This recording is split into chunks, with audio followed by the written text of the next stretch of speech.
Updates on the teacher who called our military the lowest of the low, some unintended consequences of the student-led walkouts. Facebook is in crisis, and a few words on the new spending bill. My name's John Davis, and this is the first episode of War Elephants Pass in Review.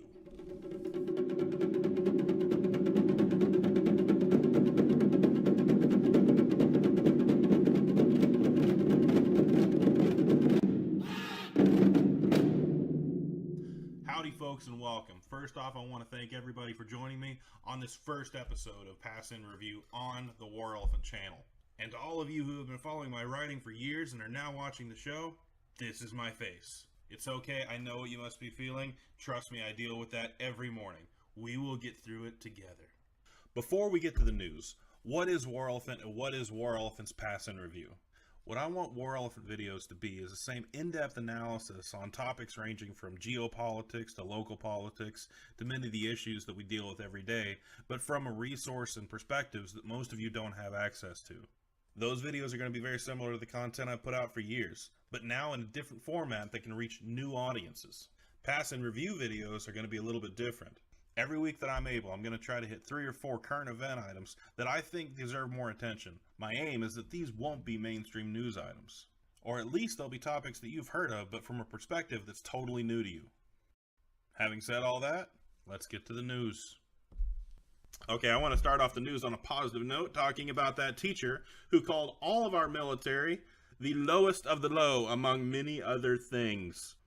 Okay, from Tribunus, the teacher who called our military the lowest of the low has been fired. How nice is this that we get some ideologue who actually hates something that a lot of their kids will do, is removed from being able to bully his kids. Now, for those of you who don't know, what Gregory Salcido did was that a student had the nerve to walk into his class wearing a USMC t-shirt. Now, those who know me know I was in the Marines, and that I've also spent 3 years in public education.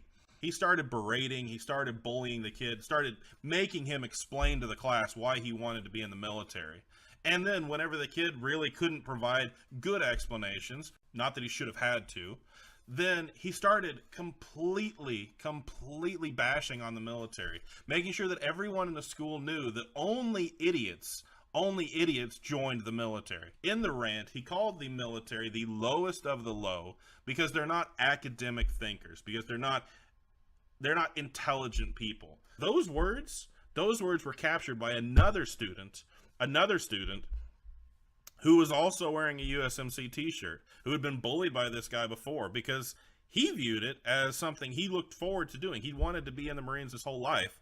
He'd had family in the military. It's a family tradition. He really respects it. So he didn't appreciate what this Gregory Salcido was doing. So he did what I would advise any student who is in a deeply repressive classroom. He made a recording of it.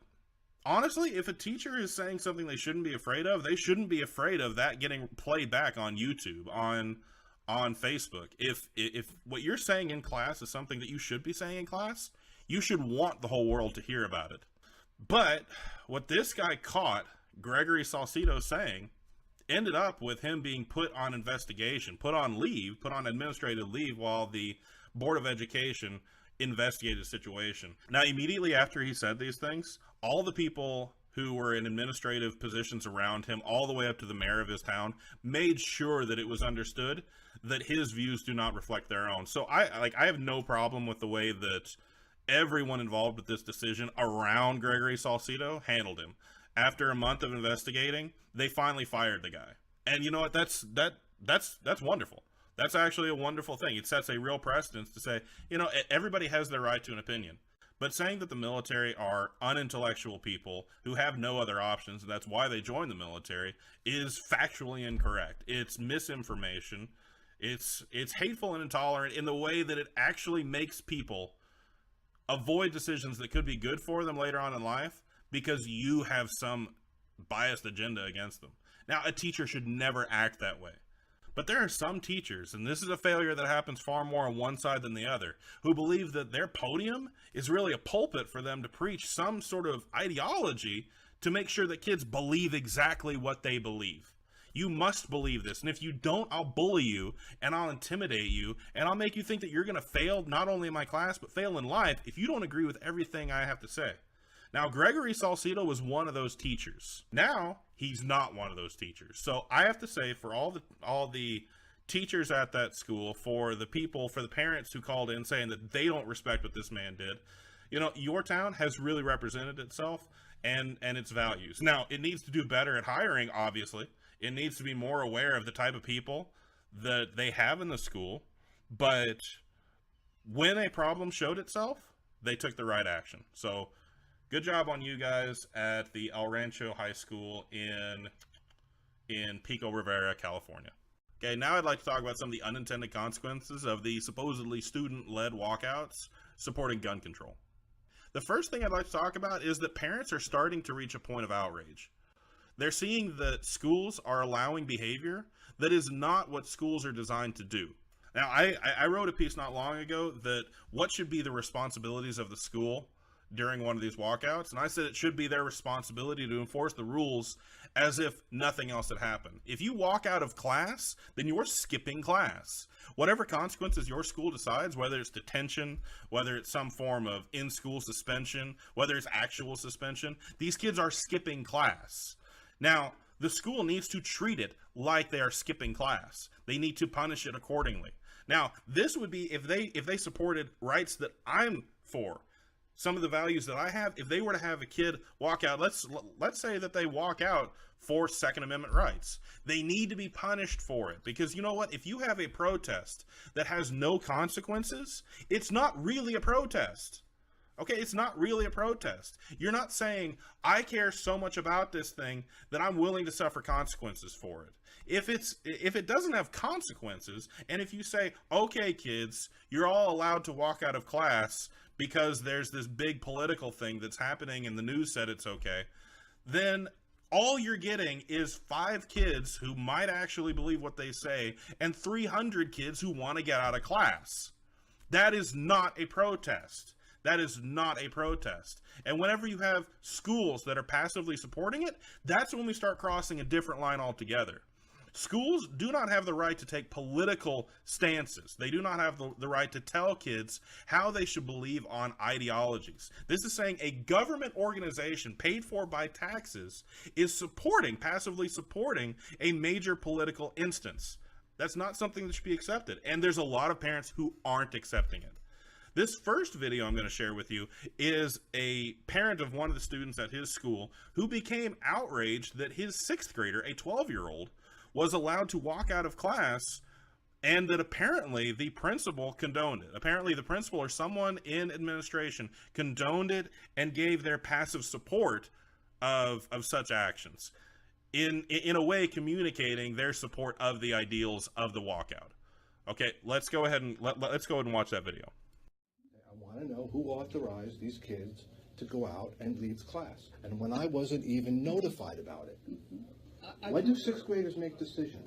You're an adult, you're the school, you're supposed to teach my child. You don't influence my child in any which way. That's correct. Okay? Democrat, liberal, Republican, whatever it is. Absolutely correct. Okay? I want it out of the school system. We didn't know it was going to happen either. Then who authorized it? I want to know who authorized you to tell the teachers that if they want to leave, it's okay.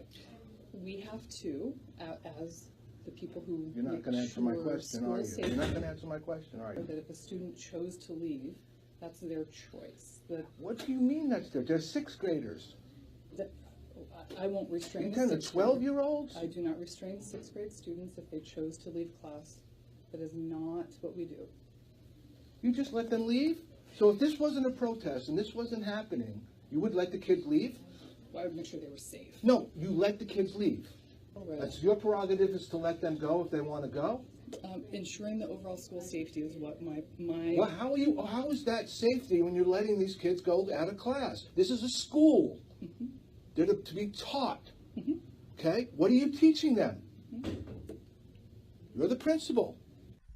This just really frustrates me. I completely agree with this father. I mean, he was very upset that okay, a protest might have happened, but he wasn't told about it. He wasn't notified about it. It is not hard. It is not hard to put out a message to parents that some big events such as the walkouts might happen. Every time that we have inclement weather, everyone in our town gets an automated voice message. Everyone does. If there is some need to be addressing the community that all of your children may mysteriously disappear from the classroom and we're not going to do a thing to stop it, that should be something the community is notified about.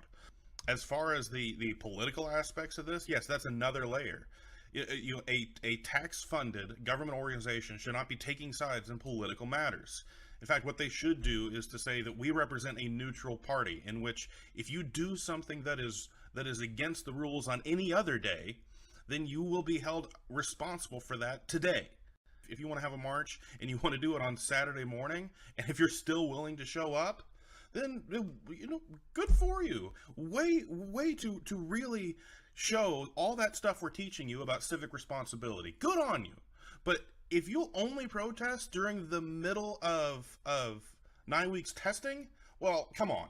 For a school, however, to give some unofficial authorization, because in the video she never admits to either having said or not said, but she makes it pretty clear that there was a message between the teachers and the administration that if students choose to walk out, they're allowed to. Now, I'm kind of trying to hold back outrage at this idea that middle school kids can choose anything. Now I'll make arguments for if they're older than 16, if they're 16 or older.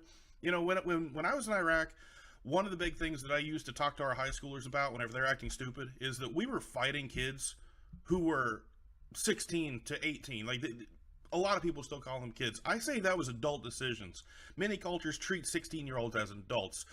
Cultures do not treat 12-year-olds as adults capable of making their own decisions. This principle is talking about ensuring school safety. I have no idea how you can ensure school safety when kids are running amok. Okay, when kids are walking out of class, whenever kids are unaccounted for, there is not school safety. If her idea of school safety is, well, we started off today with 500 kids and now we only have 400, so I really care about the safety of the 400 kids. No, your job is to ensure the safety of all the kids who showed up that day. Okay, if 100 of them decide, we're gonna protest stuff, we want better food in the cafeteria, and they walk out, they're your responsibility too. And if you know that there's a walkout planned, if you have any capacity to influence this, it's your job to prevent it. Because if they walk out, there's no possible way that you can ensure their safety. And this dad saw clearly that's what happened. And her excuses throughout this meeting, which I'll share the full video down at the bottom. But this dad's outrage about that, he clearly understood there's no way that she could ensure safety. She was passively supporting a political agenda, and he didn't want to have anything to do with that. He wanted to make sure that everybody knew that that was wrong. So, good on you, Dad. The second video takes place at a board meeting where a group of parents were outraged at the treatment of some of their students. They were suspended from school, but what they did was that in support of what they believe is their rights, they took photos of themselves on social media using firearms legally at an indoor range. They posed with their families, holding weapons, firing weapons, in a way that most people who have owned guns would find completely and totally appropriate. But the school punished them for violating their weapons policies. Now, remember, they took pictures of themselves using firearms off campus, not during school hours, with their families, legally. Now, because the school thought it was their right to punish these kids for posting on social media, well, let's watch the video. I'd like to see 4 things happen. I would like to see the board specifically admit that they've made an error and they've done something they shouldn't have. They do not need to disclose the students' names or their privacy to do that. To apologize for that error. To make a statement that they are going to aspire to no longer violate the Supreme Court decision or the constitutional rights of the parents or the children. And the person or people who made that decision should resign or be terminated effective immediately.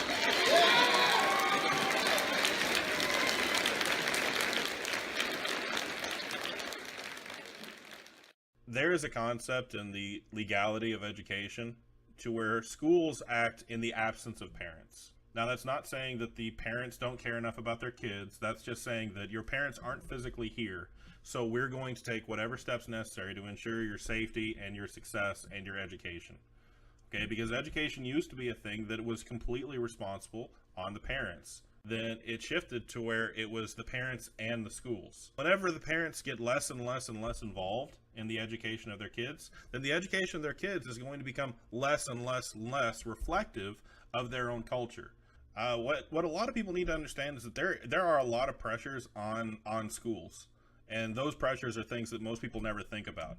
You know, like you don't want your school to be on the news. You really don't. There's often a lot of activist pressure to where if you don't make enough of a stand, if you don't do enough, if you don't act the way that the activists tell you to act, then you'll be on the news whether you like it or not. Now, many schools fail in that too many of their teachers are ideologically influenced. We saw that with Gregory Salcido. They'll be sympathetic to views that do not represent the community because they come from a background that also does not represent the background of the community.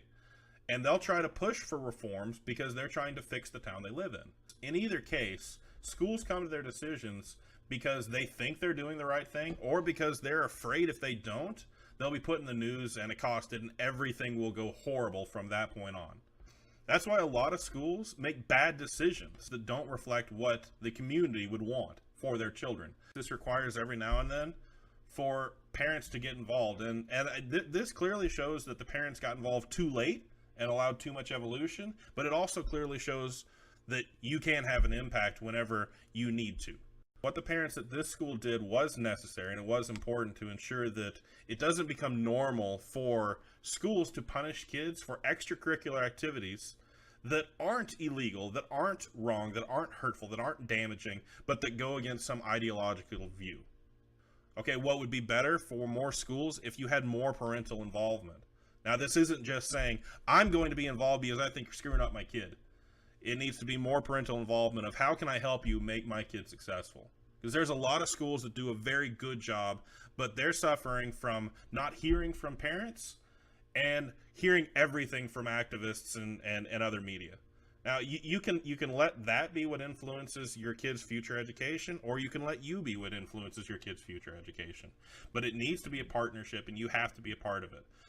I'd much rather prefer it happens through volunteering at the school rather than showing up at a board meeting. Regardless of that, what these parents did was very important because it told the schools, you know, we're still involved in this process. You have to respect our values. You have to respect our judgment with our own kids. You can't say, well, we saw on social media them doing something that goes against our ideology and we're going to punish them for that. They give them a great deal of responsibility, but that responsibility also comes in the fact that they're acting in the name of the parents. And this school in particular, most schools are great. This school in particular failed at that, and it was very important that this school got that message.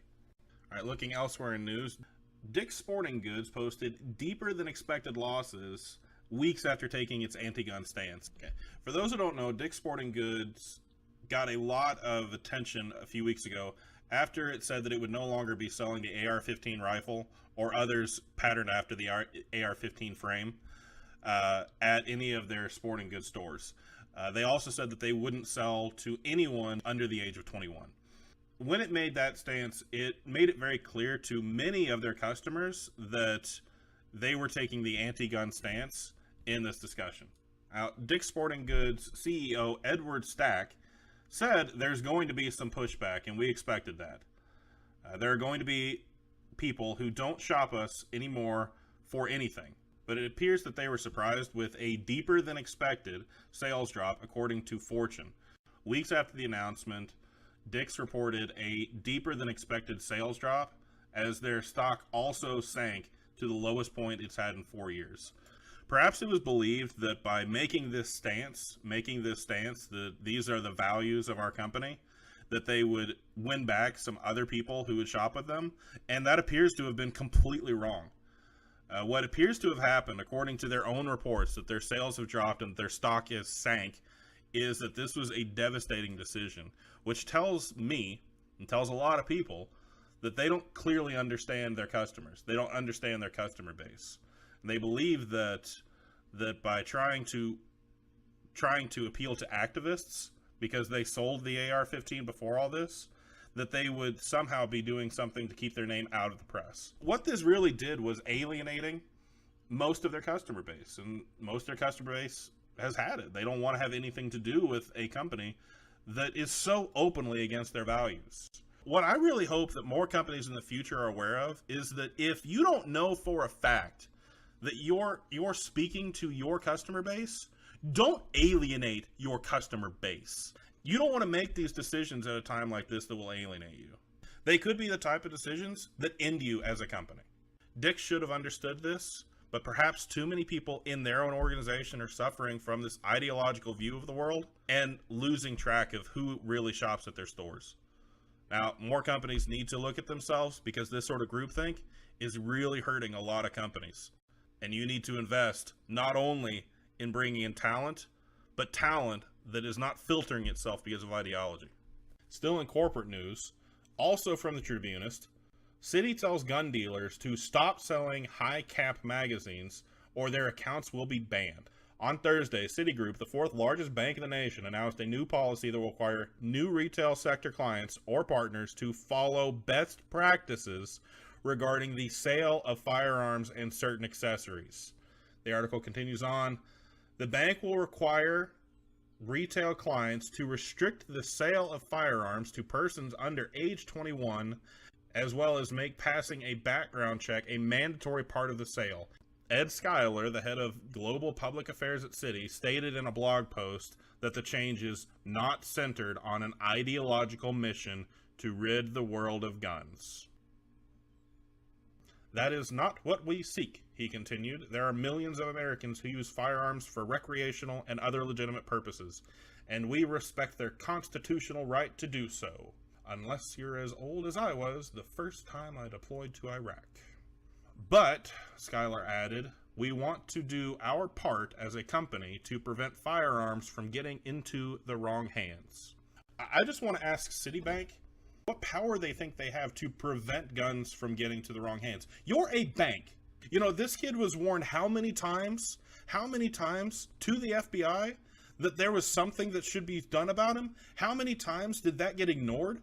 Okay, does Citi think that it has more power and more overreach than the FBI? What about the guy in was it Sutherland Springs, the church shooting? Okay, that guy passed background checks because they failed. All right, this was all the laws that you're pushing. Failed. Okay, he was older than 21. Failed. Everything that they're trying to push didn't stop anything. Okay, these laws don't work even when the laws enforce them. But now a bank is trying to enforce its own laws on its own customers? I've never heard of a bank going so far as to forcing an ideological message on all of its customers. And by customers, I mean all the retailers, all the businesses, everyone who might be impacted by this. This to me is a major civil rights issue, to where a bank is telling its own customers how they will do business. Now, granted, I don't really think there's anything legally wrong with that, because a bank is a private organization working with other private organizations, and you're free to go on either side. Citi is free not to provide services to whoever it likes. But I don't like my bank getting that deep into my business. If my bank were to tell me what I'm allowed to say on this channel, they would not be my bank anymore. I would put them on blast and we would be done with a relationship that I've had for well over a decade. But I am not so loyal to you as a bank. You think I'm loyal to you as a bank? No. If you try to tell me on my show what I'm allowed to say, you will not be my bank anymore. I will go to someone else. And in all honesty, I really hope that a lot of people who have Citibank start questioning if that's really the bank that they want to be a part of. You might actually agree. You might actually agree with all these ideas. I don't think it would do any good. I don't think that so much of the things that are being pushed, especially by what they're saying, are going to do any good. And I don't think it's their right to tell everybody else how they need to do their business. But you might agree with all these propositions. But I would really ask you, do you agree with a bank being able to mandate how you run your business? Maybe this is a lot more common. Maybe it is. But I am not comfortable with it. If City was my bank, I would fire them, because this really challenges a lot of what it means to be free. If no matter what the law says, your bank can just run you out of business. Okay, lightening things down a little bit. The high school that was involved in the Parkland shooting has come out with some new mandates stating that all children, all students, are to carry only clear backpacks. They're only allowed to carry clear backpacks. Now, why this is interesting is because many of these students who have become instant celebrities for advocating gun control really don't like this new clear backpack. A few students are actually claiming that it's a violation of their First Amendment rights. It's a violation of their privacy rights. And very few of them are actually acknowledging the irony in this, in that they've been calling for what amounts to violations of Second Amendment rights all along. Tyra Hemmons, 19, a senior, told CNN she supports parts of the new policy, such as ID requirements, but she believes other security measures, such as forcing students to carry clear backpacks, don't adequately address the real problem with school safety. I'm not happy with it. Why are you punishing me for one person's actions? I can see that the word of the week has not been irony yet, because that's what gun owners have been saying all along. Why are you punishing all of gun culture for the actions of a few people? Why is it that our rights are being restricted? Why is it that the types of weapons we can permit when we don't break the law? According to a CDC report back in 2008, people carrying a concealed carry license were 6 times less likely to commit a crime than off-duty police officers. Gun culture is not the problem.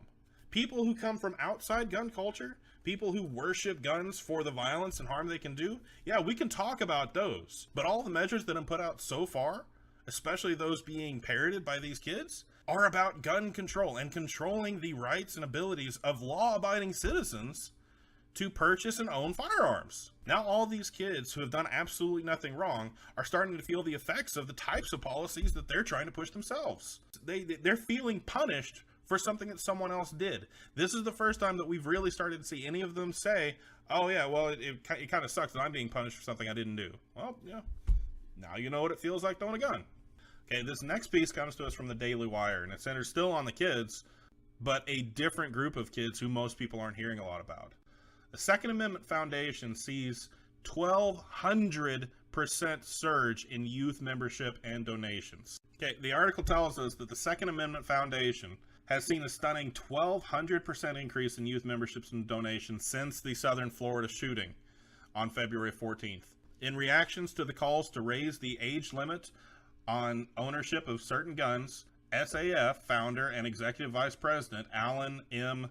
Gottlieb says he's seen a 1,200% spike in 18 to 20-year-old membership and donations. When asked, we normally don't get that many members or donors in that age group since the gun rights movement typically trends towards older Americans. But the 18 to 20-year-olds have never been specifically targeted before, and they are obviously alarmed.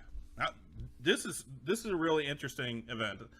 Now you have a Second Amendment organization that tries to advocate for all people's gun rights, but now you have the Generation Z kids, those Generation Z kids who are seeing that their own people, or at least the people who are actually being given attention, are calling for their own rights to be restricted. They're calling for rights against themselves. And if you talk to a lot of kids, especially out where I live, competitive shooting is a thing. Most gun organizations put out so much effort in educating kids, especially, on how to use guns responsibly.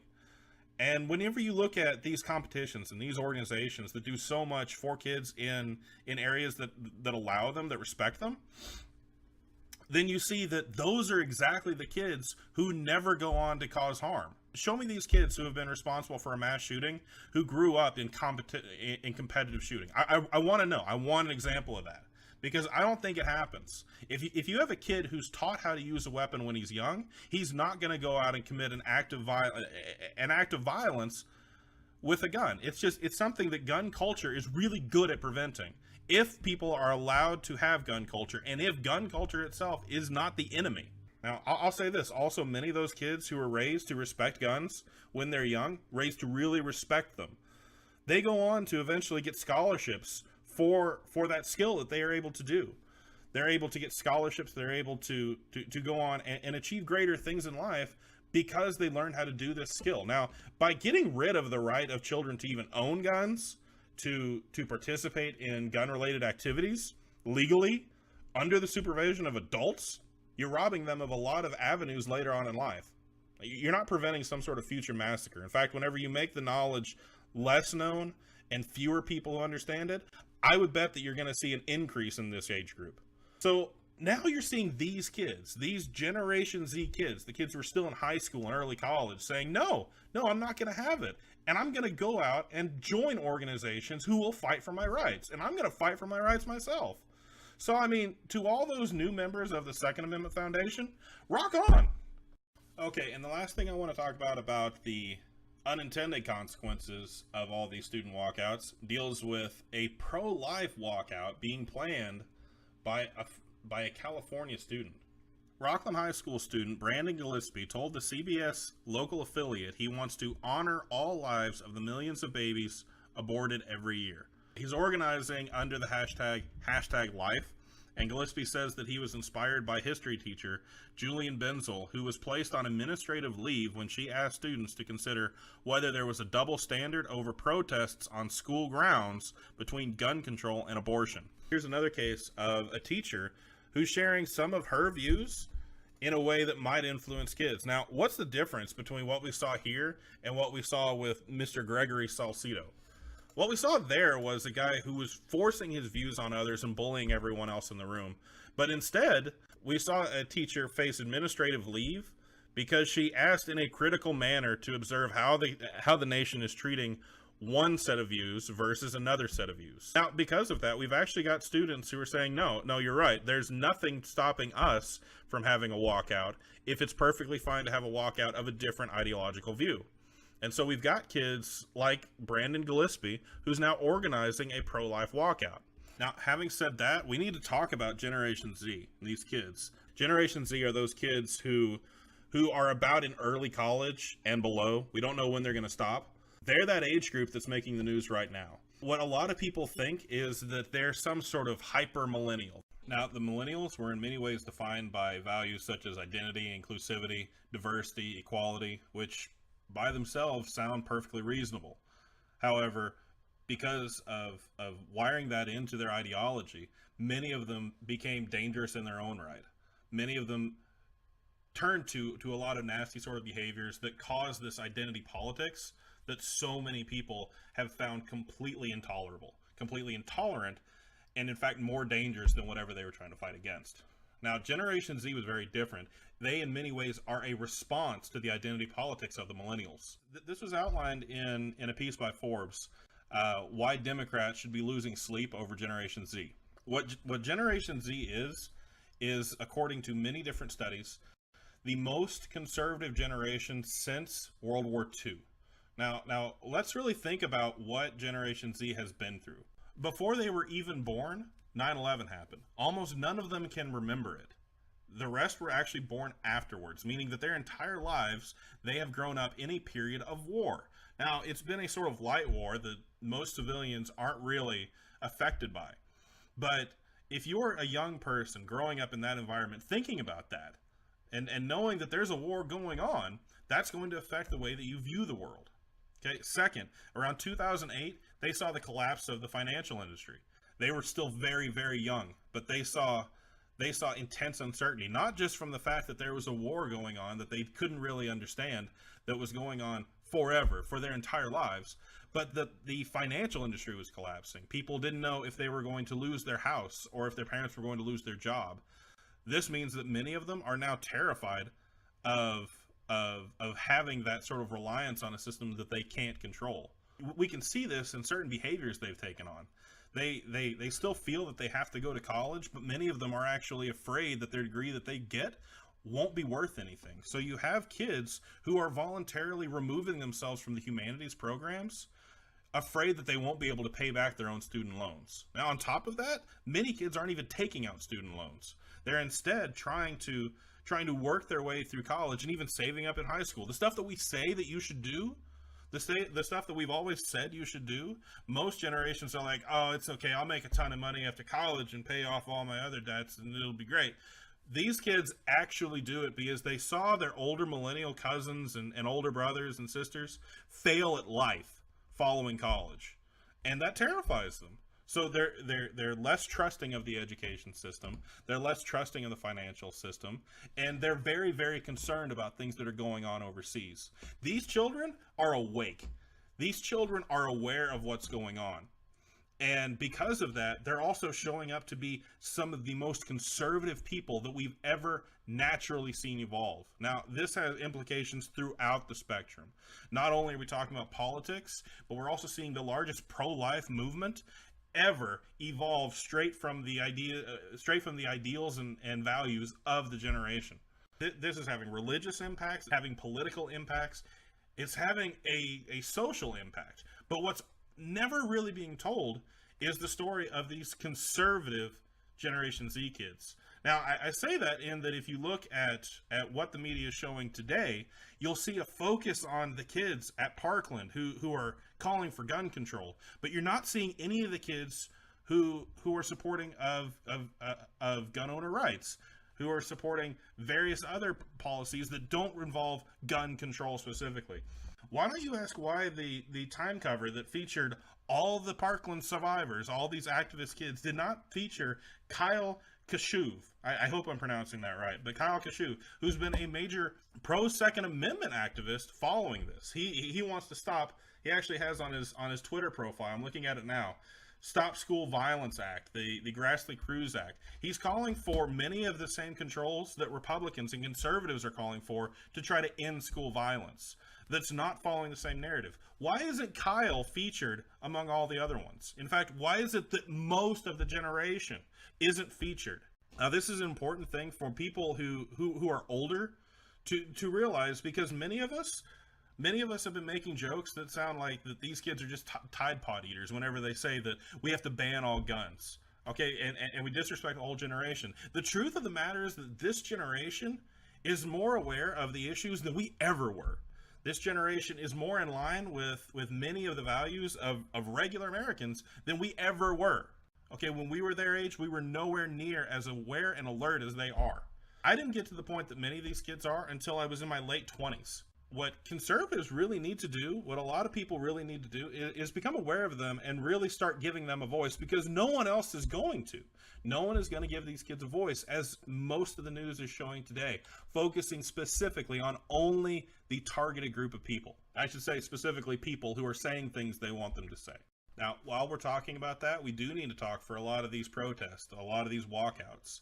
And we have to ask, are these really grassroots led to where the kids themselves are organizing a national walkout to get out and make their voices heard? No, this is not grassroots. It's obvious by the fact that now we're seeing these huge stages being built, tons of money and financing going to these kids, the same kids being featured over and over in news to promote a very specific message. There's something very wrong with this. It's far too organized. And that's what political analysts call astroturf. Now, an astroturf is fake grass. Okay, it's the type of grass that they use in a lot of professional sports stadiums because it's a lot easier to take care of. Now, when you think about grassroots, astroturf is fake grass. So it's a fake movement that comes from the people. Now, grassroots movements are incredibly powerful because it's what happens whenever some politician, some activist, some political force becomes aware of this growing desire, this growing value, this growing need within a large number of people, and acts on it. Okay, they're very, very powerful movements, and they appear to have the backing of the people. Well, when you have an astroturf campaign, it's trying to give that impression. But it's not grassroots if you see the amount of funding that's been given to it, if you see the organized attention that's being given to it, if you see that there's a lot of people supporting them who are the same industry insiders that have been misleading people for years. Okay, that's not grassroots. This is astroturfed. And whenever we look at Generation Z, this is a real disservice to them because it makes all the conservative ones, the majority of the generation, feel as if they're somehow wrong when they're not. They have values and they should be able to be given a mic every now and then.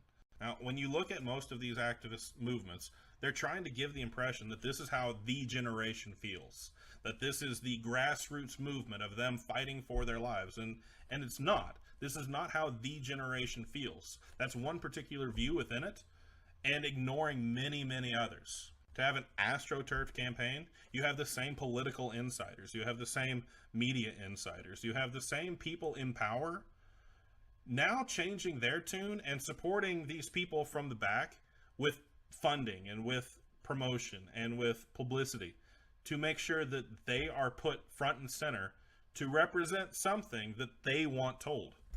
Gun control is not a new argument. In fact, it was the #1 predictor of whether somebody was a Republican or Democrat in this previous election. So nothing being said is anything new, but they found a group of people who can promote it very, very well. Okay, having talked about astroturfing, let's go ahead and close up the discussion on the consequences of the walkouts and move on to another topic that's a bit related. Changing gears, Facebook is in crisis.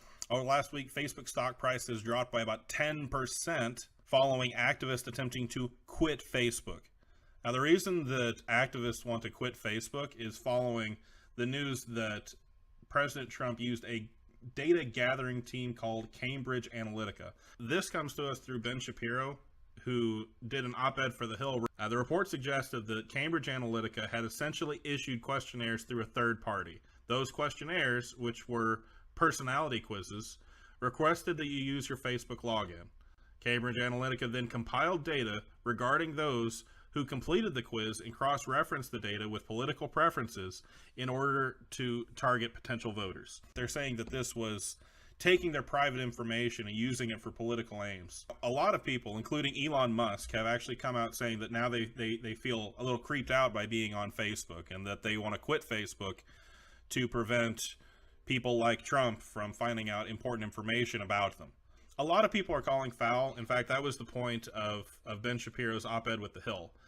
They're calling foul because in 2012, President Obama did much the exact same thing. In 2012, The Guardian reported that President Obama's re-election team was building a vast digital data operation that for the first time combines a unified database on millions of Americans with the power of Facebook to target individual voters to a degree never achieved before. Now, it was actually said that the reason that Mitt Romney lost the 2012 election was because he didn't have good data metrics on many of the people on Facebook. He didn't use these same techniques. President Obama's team did use these techniques. He was referred to as a genius for using data that people had online, data that they may never have intended to give to a political party for the uses of targeting them. Again, this was called genius when President Obama did it, but now it's an international scandal that it's happening with the the current president of the United States, President Trump. Now, because of this, we are seeing the activism come out to where people are being told to delete their Facebook accounts. Numerous outlets have already said, here's how you can delete it, and here's the trouble with deleting it, and here's what the ramifications are deleting it. They're trying to push, you need to delete your Facebook. You can see evidence for astroturfing whenever a large number of media outlets with known biases come out with the exact same message. This message that you need to delete your Facebook account. Now that to many people does not sound like a reasonable response to finding out that now the other guy is doing the same thing your guy did 4 years ago. Like that doesn't sound reasonable to me, and it doesn't sound reasonable to most people. But there is this effort to make people distrust the medium by which this event took place, and by which it's now become common throughout politics to do. According to Shapiro, the real aim of these activists isn't to help people by having them delete Facebook. It's to engineer this drop in the Facebook price to create a crisis situation for Facebook so that they will take actions that will then put them back in the good graces of these same politically motivated actors. Now, part of this has to do with the way that Facebook algorithm promotes certain views and limits the distribution of others. From Shapiro's Hill piece, the result of Facebook's algorithm changes. Conservatives have been slammed. And that's the point. A study from the Western Journal found that conservative sites have lost an average of 14% of their Facebook traffic. Leftist sites saw a minor increase. Even major publications saw the effect.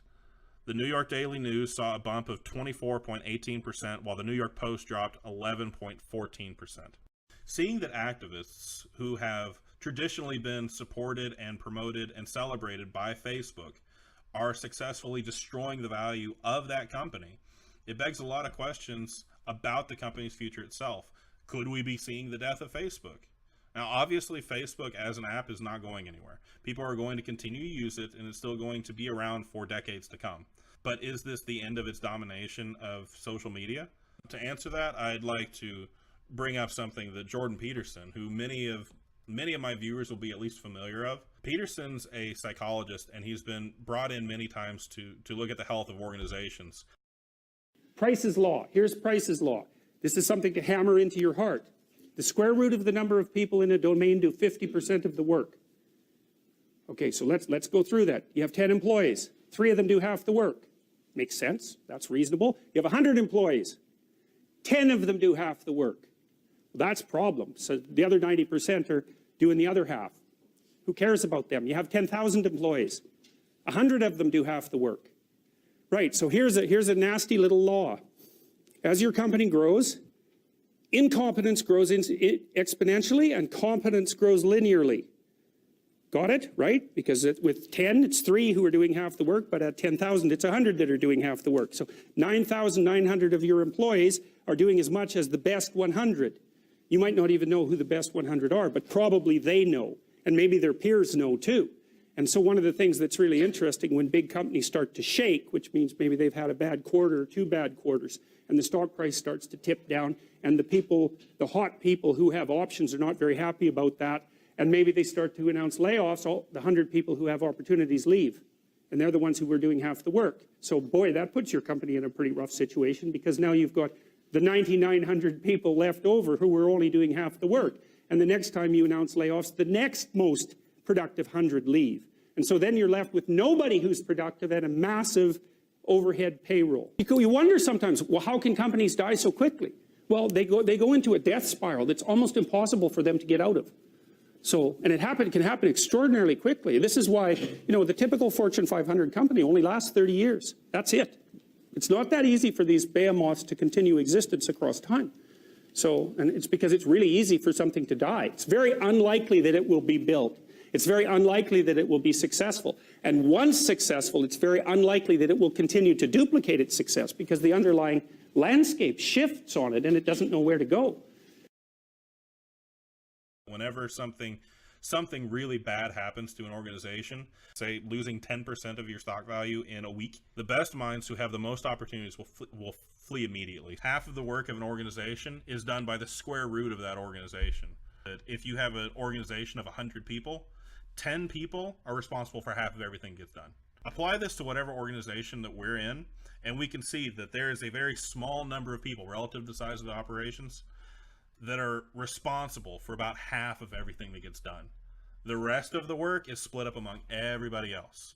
Now, cut out that best percentage, cut out that top percentage of the people who see that this is no longer going to work because they flee. They flee because you've made some bad choices. 100% of work has to be done, but it now has to fall on people who were not as good at it. This causes a lot of other effects. For one, groupthink starts to set in. People become afraid to make choices and actions that will help the company survive because it goes too much against people. They become afraid and they keep making more and more bad choices that cause more people to flee the company. And this is what he refers to as a death spiral. And it just keeps getting worse and worse and worse until all the value of the company is completely washed out. Speaking on that subject, it isn't clear that this is the first event. We saw with the dismissal of James Damore from Google, a person who was asked in an interview about training that he had about diversity to give his honest opinion of that interview. And whenever he did, he was fired for it. Now, you can agree or disagree with his actual statements, but the fact remains that Google fired him for giving a review of the training he was given, which he was told to give. That spelled a lot of very dangerous things, and I can tell you that that culture exists throughout Silicon Valley, which includes Facebook. Maybe whenever James Damore made it public of how deep the groupthink had already set in for Silicon Valley, it spelled to many people, if you have certain values, you definitely don't want to work there. So there's a really good argument to ask, is it that Facebook has already lost many of those best minds who don't want to work in an ideologically repressive place? And the effect of losing 10% of their value was because they've already been in a death spiral? To give us something to think about on that subject is 24-year-old billionaire heiress Alexa Dell. Dell is the daughter of Michael Dell, who founded Dell Computers. Whenever she decided to start her tech career, she didn't move like many people to San Francisco. Instead, she chose LA. She mentioned that LA was better suited to the future of tech. Dell isn't alone, as industry heavy hitters are leaving the San Francisco Bay Area to set up offices in the South. This includes heavy hitter names like Peter Thiel and Elon Musk. The article goes on to say that the people are leaving San Francisco, especially these people, especially tech industry elites, are abandoning the San Francisco Bay Area, long seen as an epicenter of tech, to escape the self-described groupthink and arrogance of Silicon Valley, as well as out-of-control housing prices. Now, if you've ever lived around the San Francisco Bay Area, you'll see that many people who are even making extraordinary amounts of money, according to most people in the country, $100,000, $120,000, $200,000 a year, are asking how they can live there, how they can afford a decent lifestyle, decent housing. Granted, their idea of decent is far more luxurious than the rest of us have to deal with, but the problem is out of control for housing. So many people are seeing that tech talents don't need to be in the San Francisco Bay Area. They can be anywhere. In the article, it talks about how San Francisco lost more residents than any other U.S. city in the last quarter of 2017, and data suggests that the migration is far from over.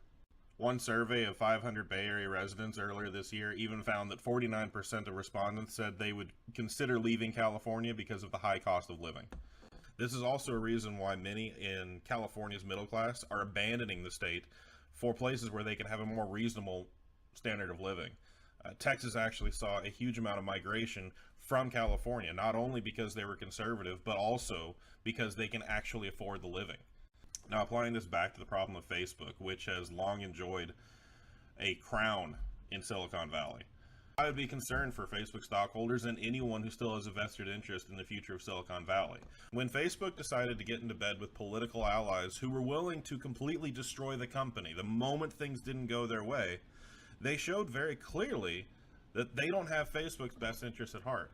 Now, the fact that this same mentality runs rampant throughout Silicon Valley may spell disastrous effects for the entire industry moving forward.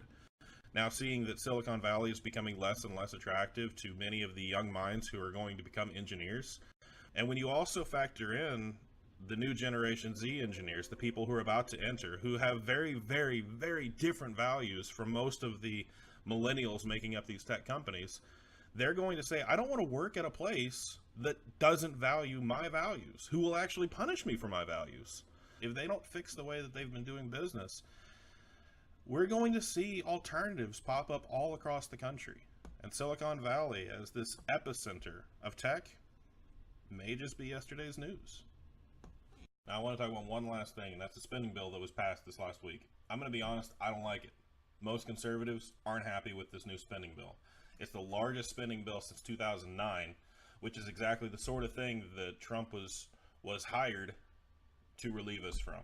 Among the things that conservatives aren't happy about are the difficulties it now puts towards border security, as well as the funding that it provides for Planned Parenthood.